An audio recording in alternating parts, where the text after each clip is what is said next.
Assalamualaikum warahmatullahi wabarakatuh. Salam, Om Swastiastu, Namo Buddhaya, dan salam kebajikan. Oke, halo semuanya teman-teman.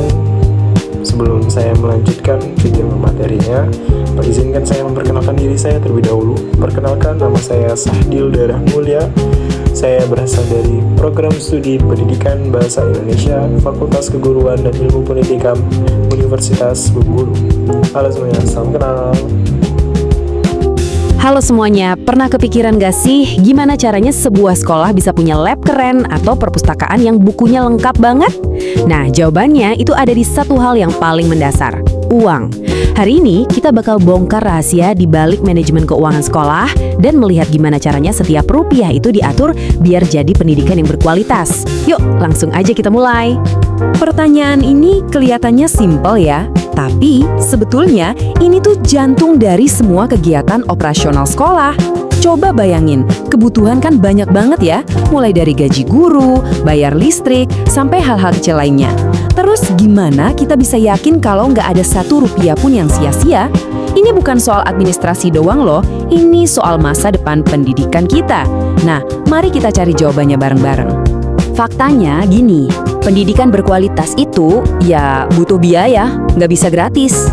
Coba deh kita bayangkan, dari hal yang kelihatannya sepele kayak spidol yang dipakai guru, sampai mimpi besar buat bangun laboratorium sains yang canggih, semuanya itu bergantung pada satu hal, ketersediaan dana. Kalau pengelolaan yang nggak bener, ya mimpi tadi cuma bakal jadi angan-angan aja. Nah, karena tantangannya itu rumit banget, makanya kita perlu sebuah sistem yang jelas kan?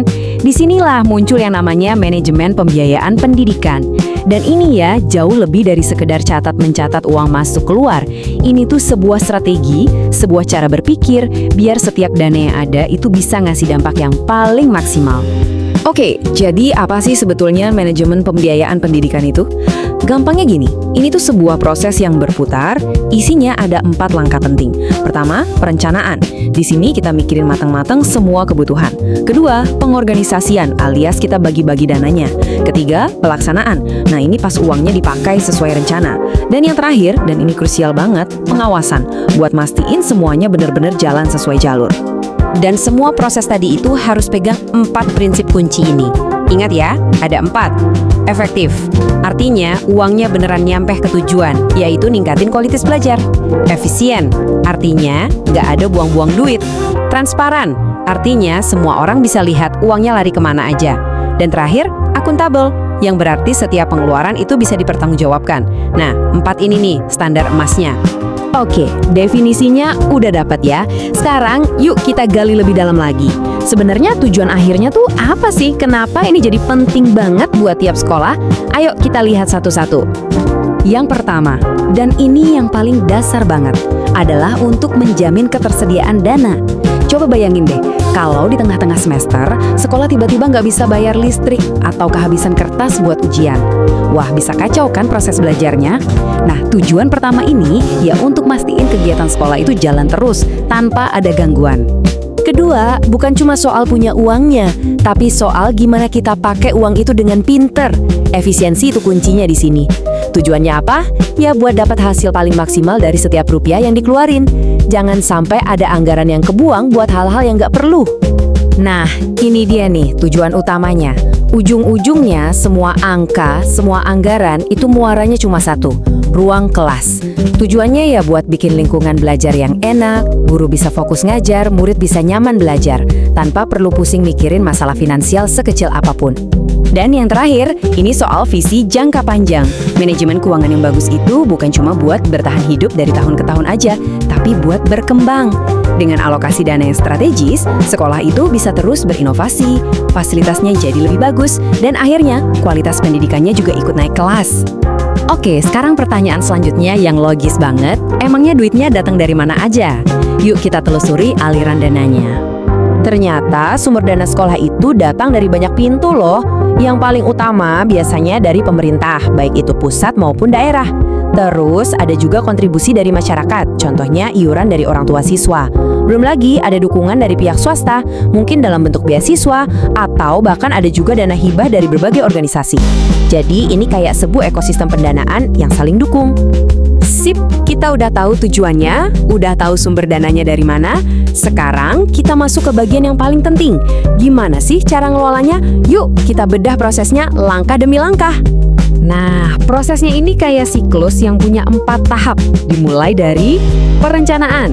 Ini pas sekolah bikin rancangan anggarannya, terus masuk ke pengorganisasian. Di sini diatur siapa ngerjain apa dan dananya buat apa aja. Lanjut ke pelaksanaan, di mana anggarannya mulai dibelanjakan. Terakhir ditutup sama pengawasan dan evaluasi.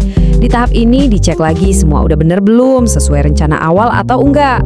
Oke, setelah semua proses tadi dijalanin dengan benar, terus hasilnya apa? Apa sih dampak nyatanya yang bisa dirasain sama sekolah, siswa, dan bahkan masyarakat di sekitar? Wah, dampaknya itu besar banget dan langsung kelihatan di 3 area ini. Pertama, jelas kualitas pembelajaran jadi makin bagus karena guru dan siswa punya semua yang dibutuhin. Kedua, fasilitas sekolah juga jadi lebih layak dan memadai. Dan yang gak kalah penting nih, kepercayaan masyarakat ke sekolah itu jadi meningkat. Nah, soal kepercayaan ini penting banget. Coba deh kita posisikan diri kita sebagai orang tua. Kalau kita lihat dana sekolah dikelola secara terbuka, transparan, dan bisa dipertanggungjawabkan, kita pasti jadi lebih tenang dan bahkan semangat buat mendukung sekolah kan? Nah, inilah yang membangun jembatan kepercayaan yang kuat antara sekolah dan lingkungannya. Dan pada akhirnya semua proses ini, perencanaan, pelaksanaan, pengawasan, semuanya itu tujuannya cuma satu. Goal besarnya itu bukan cuma laporan keuangan yang rapih, bukan. Tapi menghasilkan sumber daya manusia yang berkualitas. Lulusan-lulusan yang siap untuk masa depan. Nah, itulah hasil akhir yang paling berharga. Kita udah lihat kan, kerangka idealnya kayak gimana? Teorinya sih kedengaran sempurna banget ya. Tapi saya mau tutup pembahasan kita kali ini dengan satu pertanyaan buat direnungkan. Di dunia nyata nih, dengan segala kerumitannya, kira-kira apa sih tantangan terbesar yang dihadapi sekolah-sekolah di sekitar kita buat ngejalanin sistem ini dengan benar? Coba deh dipikirin. Terima kasih banyak udah menyimak.